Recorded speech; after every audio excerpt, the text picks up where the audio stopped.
और सुहास जी को बधाई देती हूँ, शुभकामनाएं देती हूँ और ये प्रार्थना करती हूँ कि सिने ब्लिट्स को और बल और गति मिले और प्रसिद्धि मिले। सिने ब्लिट्स हिंदी फिल्म इंडस्ट्री में बहुत प्रसिद्ध है एक मैगज़ीन के तौर पर और बहुत जल्द मेरे ख्याल से पब्लिकेशन भी शुरू होने वाला है, तो ये गर्व की बात है हम सब के लिए। और सिने ब्लिट्स की पूरी टीम को मैं बधाई देती हूँ। ये भी जानना चाहूँगा कि मीडिया जो है काफ़ी दिनों से आप सेलिब्रिटी हैं, तो कैसे रिलेशन रहा आपका, पर्टिकुलरली कोई अच्छा इंसिडेंट हो तो वो भी बताइए, और कोई उतना अनप्लीजेंट हो तो वो एक्सपीरियंस दीजिए। मेरा एक्सपीरियंस अनुभव कैसा रहा, आप जानते होंगे अभी सुर्खियों में क्या चल रहा है, आपको पता है, तो अनुभव कैसा रहा आप सब जानते हैं। बहुत ही दुर्भाग्यपूर्ण रहा और बहुत जल्द हम कोई ठोस कदम उठाने वाले हैं।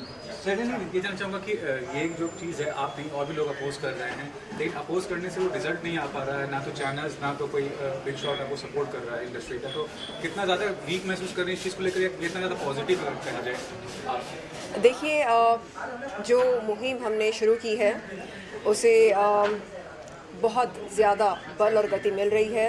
दिन ब दिन महिलाएं और पुरुष दोनों जुड़ रहे हैं और ये महिलाएं और पुरुष भारत के वो लोग हैं जो रेप कल्चर, यौन शोषण, सेक्सिज्म, नेपोटिज्म, फेवरेटिज्म और बॉलीवुड के डबल स्टैंडर्ड्स का विरोध करते हैं और इन सभी चीज़ों के ख़िलाफ़ ये आवाज़ उठाते हैं। तो ऐसे लोगों का समर्थन मेरे लिए बहुत ज़रूरी है और यही मायने रखता है।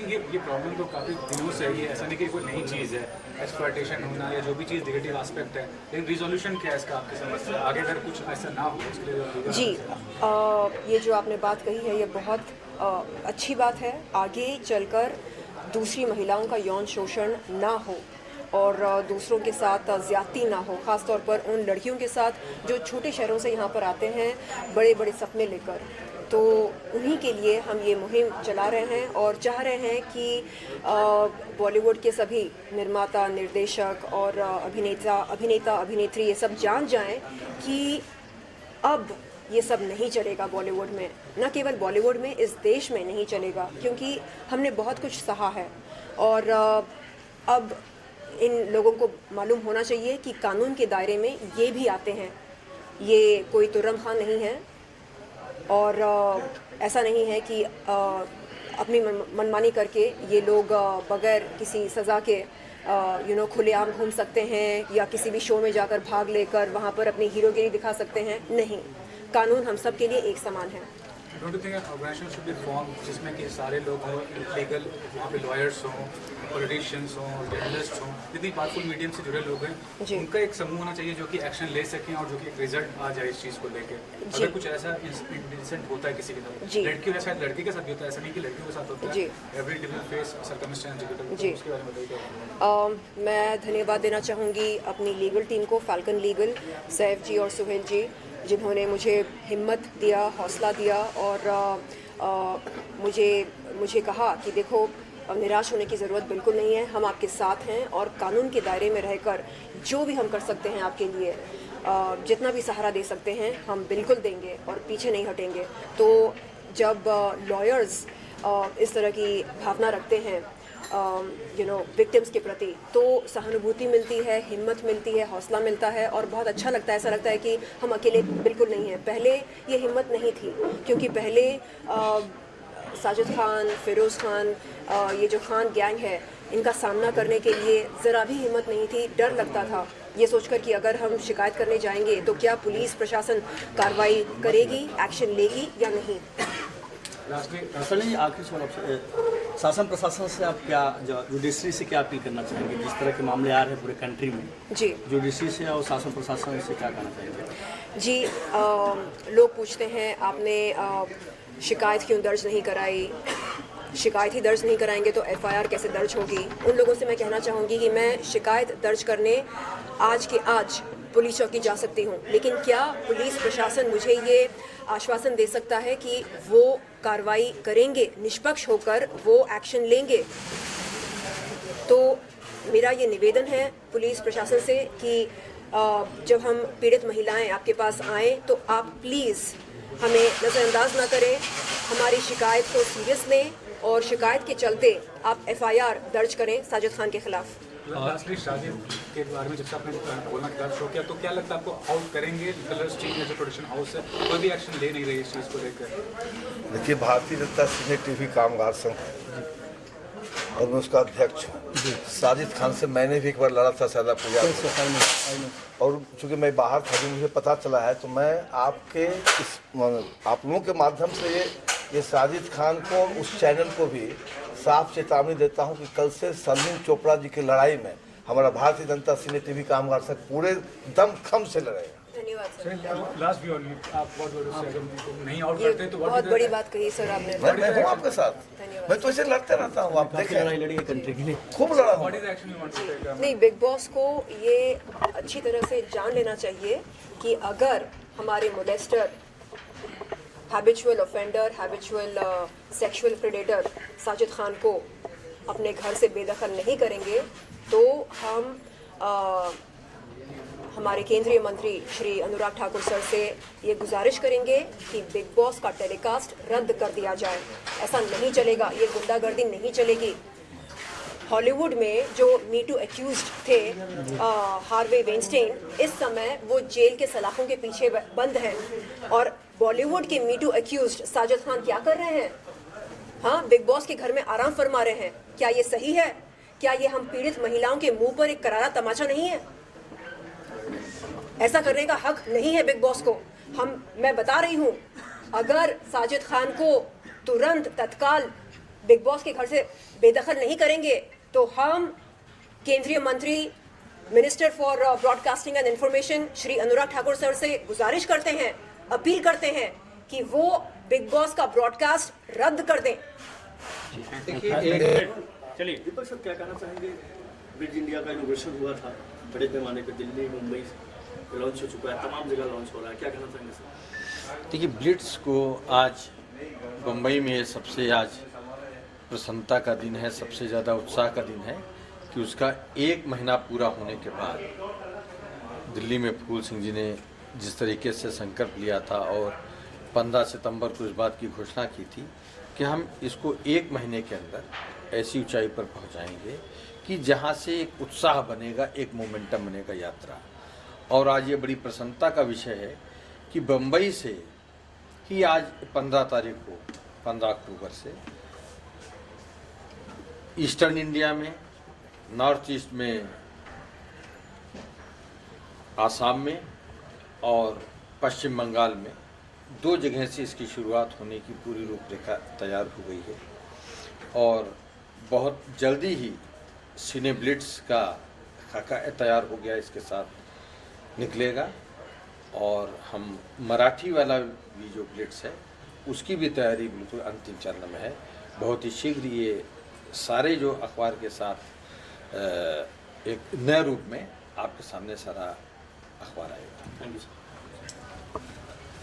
फुल सिंह सर, सबसे पहले आपको बधाई, कंग्रेचुलेसन। ब्रिज को क्या ब्रांड एम्बेसडर हैं, 1 महीने में आप लोग मुकाम हासिल किया, सर उसके लिए क्या कहना चाहिए? मैंने मुकाम कुछ हासिल ऐसा कुछ नहीं किया, लेकिन चूंकि जो टीम वर्क होता है, हमने अकेले कुछ नहीं किया। हमारे चेयरमैन साहब, हमारे CEO साहब, बोहरा साहब और हमारे साथ काम करने के लिए मंजू, नीलम, सब लोगों ने अपना 100% दिया है।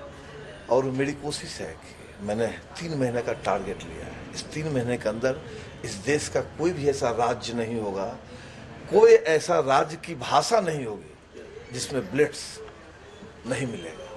चाहे वो केरला हो, चाहे आंध्रा हो, हर जगह ब्लिट्स को 3 महीने के अंदर पहुंचा देना है, ताकि 14 जनवरी के बाद जब मैं एक सेमिनार करूं, कार्यक्रम करूं मुंबई में, तो इस देश के हर राज्य से हमारे जो प्रतिनिधि हैं, जो मैनेजिंग एडिटर होंगे, वो पूरी टीम के साथ उस कार्यक्रम में शामिल होंगे। तो सर, आपने एक इंटरनेशनल शॉर्ट मूवी बनाई है जो कि बहुत बड़े पैमाने पे आज लॉन्चिंग हो हाँ, नहीं, उसके क्या कहना चाहेंगे सर? मूवी के बारे में कुछ बताना चाहेंगे? नहीं, मूवी की कहानी तो नहीं बता सकता हूँ, वो गलत होगा, लेकिन ये जो शॉर्ट मूवी है ये दर्शाएगा आपको। ये इसका सबसे बड़ी ब्रांडिंग होनी है यदि क्रिसमस डे जो आने वाला है उससे पहले, और बहुत सारे चैनल्स हमसे अप्रोच कर भी रहे, चाहे एमएक्स प्लेयर हो, चाहे प्राइम अमेजोन हो।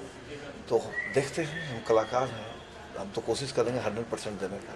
सर आपको इसमें एक्टिंग किया है, लीड एक्टर हूँ मैं इसमें। हाँ, आपने काफ़ी सीरियल में भी काम किया एज एक्टर। एक्टर तो हूँ, पहले तो एक्टर ही हूँ, लेकिन पहले मैंने कहा था कि जीवन की पहली शुरुआत मैंने पत्रकारिता से ही की थी। सिटी न्यूज़, उस समय ये सब नहीं हुआ करता था, सिर्फ केवल हुआ करता था शहर में। उसी समय से, और देखिए क्या परमपिता परमेश्वर की ऐसी असीम कृपा हुई, भोले बाबा की। दीपक भाई हमारे आज के मित्र हैं नहीं, हमारे चेयरमैन साहब बहुत पुराने मित्र हैं, कि फिर से देखिए बाबा ने मुझे उसी रूप में ला दिया। और इस बार तो चैलेंज है। कल मैंने अपने मित्र से बात कर रहा था, संजय जी आसाम से आए, देखिए हमारे पश्चिम बंगाल से आए। मैंने कहा था कि हम लोगों ने जो 50 का जीवन देखा है, तो हमने इंटरवल फिल्म की पाली। अब जो फिल्म चलने वाला है वो क्लाइमैक्स तक जाएगा। तो उसी क्लाइमैक्स के दौर में हम इस ब्लिट्स को, मैं चाहता हूँ कि 3 महीने के अंदर, मतलब 15 जनवरी के बाद जो हमारा कार्यक्रम हो ना, वो अभूतपूर्व हो। देश के सारे पत्रकार को लगे कि एक आदमी जो 30 साल से पत्रकारिता से दूर था, वो अचानक पत्रकारिता में आता है और एक बड़ा आयाम खींचता है। बाकी महादेव करते हो तुम रे बाबा, मेरा नाम हो रहा है, मेरा आपकी कृपा से सब काम हो। को लेकर आप एज ए गेस्ट मुंबई में आए हैं, बंगाल में लॉन्चिंग, दिल्ली में लॉन्चिंग, मुंबई में लॉन्चिंग, क्या कहना चाहिए? ब्लिट्स इंडिया अपनी पुरानी ग्लोरी को रिटेन नहीं कर रहा है, उसके नए आयाम स्थापित करने जा रहा है अगले कुछ महीनों में। 3 से 4 महीनों के भीतर वो एक नया आयाम स्थापित करेगा। यही नहीं है कि हम केवल पिछली ग्लोरी को दोबारा रिस्टेब्लिश करने जा रहे हैं, हम कुछ नए लेवल पे लेके जा रहे हैं ब्लिट्स इंडिया को। और हम पत्रकारिता के भी नए स्टैंडर्ड को इस्टेब्लिश करने जा रहे हैं, जो नॉर्मली बड़ा निगेटिविटी से भरा हुआ है भारतीय प्रिंट मीडिया। तो बंगाल में आप कौन सा लैंग्वेज में इसको लॉन्च करें? बंगाल में हम इंग्लिश में लॉन्च करने जा रहे हैं पहले, इंग्लिश के बाद उसको बांग्ला में लॉन्च करेंगे। और पश्चिम बंगाल में इसलिए भी ज़रूरत है, वहाँ पे जनता या समाज बड़ा स्ट्रांगली डिवाइडेड है, और हम यूनिफिकेशन के और डेवलपमेंट के मैसेज के साथ लॉन्च कर रहे हैं ब्लिट्स इंडिया को।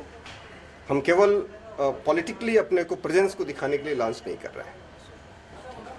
और आसाम में किन किन रीजनल भाषाओं में लॉन्च हो रहा है? जैसे अभी नॉर्थ ईस्ट तो बहुत सारे हमारे मतलब भारत से कटे हुए राज्य की तरह देखा जाता था, लेकिन जब से हमारे मोदी जी आए, भारतीय जनता पार्टी की सरकार आई, उसके बाद हमारे बहुत सारे विकास काम हमारे असम में भी नॉर्थ ईस्ट में हो रहा है।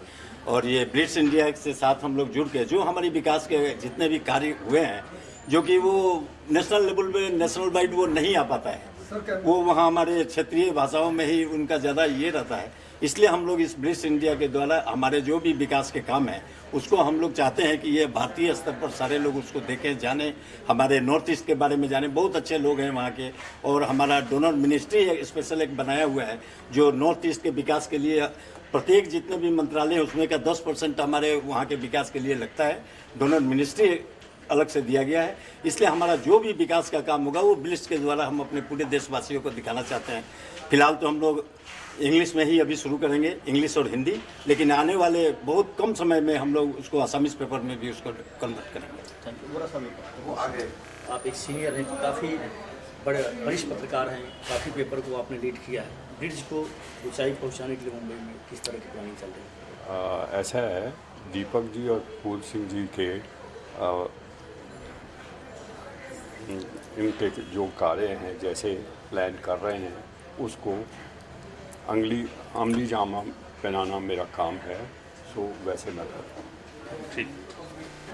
देखिए, न्यूज़पेपर एक वो चीज़ होती है जो देश में क्रांति ला सकती है, और ये जो ब्लिट्स इंडिया न्यूज़पेपर है, ये बाकी पेपर से इसीलिए अलग है क्योंकि अगर आप बाकी के न्यूज़पेपर्स उठा के देखेंगे तो उसमें कहीं पे रेप की न्यूज़ आती है, कहीं पे हर टाइप की नेगेटिविटी होती है पेपर में। लेकिन जो ब्लिट्स इंडिया है, ये एक ऐसा पेपर है जो देश में हर एक सेक्टर में डेवलपमेंट पे बात करता है। तो हमारे देश में बहुत सारी चीज़ें, बहुत सारी जगह पे, बहुत सारे क्षेत्र में डेवलपमेंट जहाँ पे बाकी है, हम इस पेपर के माध्यम से उस क्षेत्र में डेवलपमेंट लेके आएंगे। तो मैं बहुत लकी हूँ कि मुझे इसका पार्ट बनने का मौका मिला है, और क्योंकि मैं स्पोर्ट्स फील्ड से बिलोंग करती हूँ, मैंने मेरी जीवन का काफ़ी समय स्पोर्ट्स फील्ड में दिया है, तो इस सेक्टर्स को हेड करने का मुझे मौका मिला है। तो मैं डेफिनेटली इस सेक्टर इस ब्लिट्स के माध्यम से मैं इस देश में जो भी स्पोर्ट्स के लिए डेवलपमेंट है उस पर मैं ज़रूर काम करूँगी।